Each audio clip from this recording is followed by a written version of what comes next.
చతుర్ముఖ చతుర్భుజుల మోహ విభ్రాంతి. ఆ మాయాశక్తి జ్ఞానుల మనసులను కూడా సమోహపరుస్తూ ఉంటుంది. బ్రహ్మదేవుడు, శివుడు, వాసుదేవుడు వీరికి మించిన జ్ఞానులెవరు?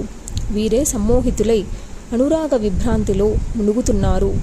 పూర్వం సత్యయుగంలో ఒకప్పుడు నారాయణుడు శ్వేతదీపానికి వెళ్ళి స్వయంగా మహాతపస్సు చేశాడు.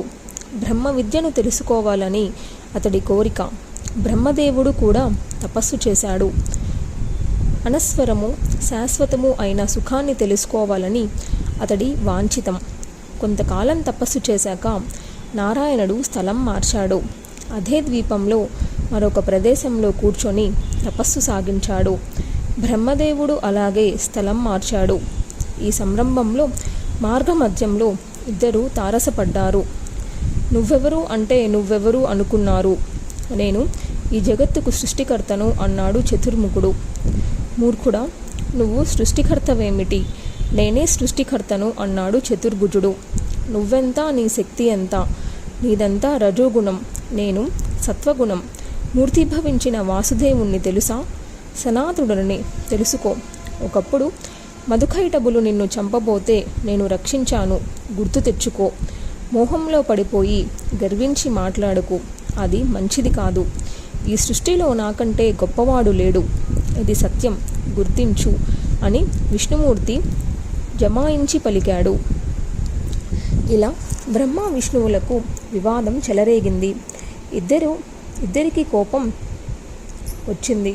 కళ్ళు ఎరుపెక్కాయి, పెదవులు వణికాయి. నేను గొప్ప అంటే నేను గొప్ప అని కలహించుకుంటున్నారు.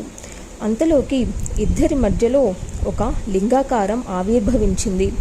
ఇద్దరూ ఆశ్చర్యపోయి చూస్తూ నిలబడ్డారు. అశరీరవాణి వినిపించింది. బ్రహ్మ, విష్ణు, వివాదం చాలించండి. మీ ఇద్దరికి ఒక పోటీ పెడుతున్నాను, ఆలకించండి. ఈ లింగానికి అంతం చూసి రావాలి. చూసి ఎవరు ముందుగా వస్తే వారు గెలిచినట్టు, వారు గొప్పవారైనట్టు. ఇద్దరూ చెరొక వైపు ప్రయాణం సాగించండి. ఈ ఆకాశవాణి మాటలు వినడంతోనే విష్ణుమూర్తి ఆ లింగం వెంట పాతాళానికి ప్రయాణమయ్యాడు. బ్రహ్మదేవుడు పైకుస చూసి రావడానికి ఆకాశం వైపు కదిలాడు. విష్ణుమూర్తి ఎంత దూరం ప్రయాణించినా లింగానికి అంతం కనబడలేదు. అలసిపోయి విసిగిపోయి తిరిగి వచ్చాడు. బ్రహ్మదేవుడికి అంతే, అగ్రం దొరకలేదు. కానీ శివుడి నెత్తి నుంచి జారిపడిన ఒక మొగలి రేకు దొరికింది. అది పుచ్చుకొని తిరిగి వచ్చేశాడు. లింగాగ్రభాగం దర్శించి వచ్చాను. ఇదిగో ఈ కేతకీ దళం అక్కడ దొరికింది, నిదర్శనంగా తీసుకువచ్చాను అన్నాడు. విష్ణుమూర్తి ఒప్పుకోలేదు. దీనికి సాక్షి ఎవరని గద్దించాడు. ఏదైనా వివాదం చెలరేగినప్పుడు సచీలుడు, సర్వసముడు, యథార్థవాది అయిన మేధావిని సాక్షిగా అంగీకరించడం అంతటా ఉన్నదే కదా. నువ్వు లింగాగ్రం చూసి వచ్చావనడానికి కానీ, ఈ కేతకీ దళం అక్కడిదే అనడానికి కానీ సాక్షి ఎవరో చెప్పు అని నిలదీశాడు నారాయణుడు. మొగలి పువ్వుకు శివుడి శాపం. అంతటి సుదూర ప్రదేశం నుంచి నీకోసం సాక్షి ఎవడు వస్తాడు? నేను చెప్పేది సత్యమే అన్నట్టయితే ఇదిగో ఈ మొగలిరేకే సాక్ష్యం పలుకుతుంది అన్నాడు ధీమాగా చతుర్ముఖుడు. మొగలిరేకు చాలా స్పష్టంగా సాక్ష్యం చెప్పింది. శివుడు శిరస్సు నుంచి నన్ను ఈ బ్రహ్మదేవుడు తీసుకువచ్చాడు, ఇది సత్యం, ఏ సందేహమూ లేదు. శ్రీహరి, నా మాట నమ్ము. బ్రహ్మదేవుడు లింగాగ్రమం దర్శించి వచ్చాడు అంది. అయినా విష్ణుమూర్తి విశ్వసించలేదు. నీ మాట నమ్మను, నాకు శివుడే ప్రమాణం, అతడే చెప్పాలి అని మొండికేశాడు. ఈ సంభాషణలు అన్నీ వింటున్న శివుడికి మొగలిరేకు మీద కోపం వచ్చింది. కేతకి, అసత్యాలు చెప్పకు. నా శిరస్సు నుంచి జారిపడి సగదూరంలో బ్రహ్మదేవుడికి దొరికావు, ఇది సత్యం. బ్రహ్మకు అనుకూలంగా అసత్యం పలికి కూట సాక్ష్యం చెప్పావు కనుక నిన్ను పరిత్యజిస్తున్నాను. ఇంక నుంచి నువ్వు నా పూజకి పనికిరావు అన్నాడు మహాదేవుడు. చతుర్ముఖుడు సిగ్గుతో తలవంచుకున్నాడు. మధుసూదనుడికి శిరస్సు వంచి నమస్కరించాడు. సురధ, మాయాశక్తి ఇంతటిది. జ్ఞానులను కొన్న పద్మనాభ పద్మగర్భులే ఇలా మోహ విభ్రాంతులయ్యారు. ఇక మనబోటి సామాన్యుల మాట చెప్పాలా? దేవకార్య సిద్ధి కోసం ప్రతి యుగంలోనూ శ్రీమన్నారాయణుడు దానవులను వంచిస్తూనే ఉన్నాడు. అది పాపమని భయపడటం లేదు. రకరకాల అవతారాలు ఎత్తి తన సుఖ సంతోషాలను వదులుకొని దైత్యులతో యుద్ధాలు చేస్తున్నాడు. ఇదంతా మాయాశక్తియేనని గుర్తించు. ఎంతటి జ్ఞానుల హృదయాలలోనైనా ఈ మాయా ప్రకృతి బలవంతంగా ఆకర్షించి మోహంలో పడేస్తుంది.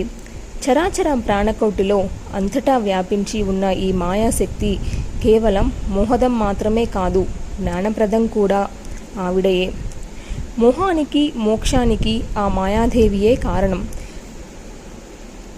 సమేదో మహర్షి, ఈ మాయాశక్తిని గురించి దయచేసి మరింత విపులీకరించండి. ఆవిడ బలం ఎంతటిది, ఉత్పత్తి కారణం ఏమిటి, స్థావరం ఏమిటి, ఇవన్నీ తెలుసుకోవాలని మనసు ఉవ్విళ్ళూరుతుంది. తెలియపరచండి స్వామి అని సురధుడు అభ్యర్థించాడు. సుమేధుడు వివరించాడు. రాజా, ఆ మాయాశక్తికి పుట్టుక అంటూ ఏదీ లేదు. పూర్తిగా అనాది, అనంతం, నిత్యస్వరూపిణి. కారణాలన్నింటికీ ఆది కారణం. సర్వభూతాలలోనూ సర్వాత్మకంగా ఉంటుంది ఈ శక్తి. ఇదే లేకపోతే ప్రాణి శవమైపోతుంది. ఏ వస్తువుకు ఏ రూపమో అందులో ఉండే శక్తికి అదే రూపం. అందుచేత అనంతరూపిణి ఈ చిత్శక్తి. అయితే దేవకార్య సిద్ధి కోసం ఈ పరాశక్తి ఒక్కొక్కసారి ఒక్కొక్క రూపం ధరించి అవతారాలు వేస్తూ ఉంటుంది. ఈ రూపాన్నే దేవతలు, మానవులు స్తుతిస్తూ ఉంటారు, ఆరాధిస్తూ ఉంటారు. ఆవిర్భావతి రోభావాలు ఆవిడకు స్వాధీనాలు, ఇచ్ఛాధీనులు. ఎప్పుడు ఏ రూపంలో అవతారాలించుకుంటే ఆ రూపం అవతరిస్తుంది. ధర్మార్థ కామ మోక్షాలను ప్రవర్తింపజేసే ఈ మహాదేవి కాలానికి దైవానికి అతీతురాలు. ఈ జగత్తు అంతా ఒక దృశ్యం. అకర్త అయిన పురుషుడు దృష్ట. ఈ దృశ్యానికి జనని ఆ మాయాశక్తి. దీన్ని సృష్టించి ఈ బ్రహ్మాండ నాటకాన్ని ఆడిస్తూ పురుషుణ్ణి రంజింపజేస్తుంది. ఇలా రంజింపజేసి హఠాత్తుగా ఒకనాడు ఉపసంహరిస్తుంది. ఇది ఆవిడకు ఒక క్రీడా వినోదం. బ్రహ్మ, విష్ణు, మహేశ్వరులు నిమిత్త మాత్రులు. వీరిని పరాశక్తియే కల్పించి ఆయా పనులు చేయిస్తుంది. అదొక లీలా విశేషం. తన అంశనే వారిలో ప్రవేశపెట్టి శక్తి సంపన్నులను చేసింది. సరస్వతి, లక్ష్మి, పార్వతి నామధేయాలతో తన అంశలను వారికి జతకూర్చింది. నిరంతరం ఈ త్రిమూర్తులు ఆ పరాశక్తిని ధ్యానిస్తూ అర్చిస్తూ ఉంటారు, ఆనందం పొందుతూ ఉంటారు. ఇది మహేశ్వరి తత్వం. ఇది దేవీ మహత్యం. నాకు తెలిసింది నీకు చెప్పాను. ఇంతకన్నా నాకు తెలియదు.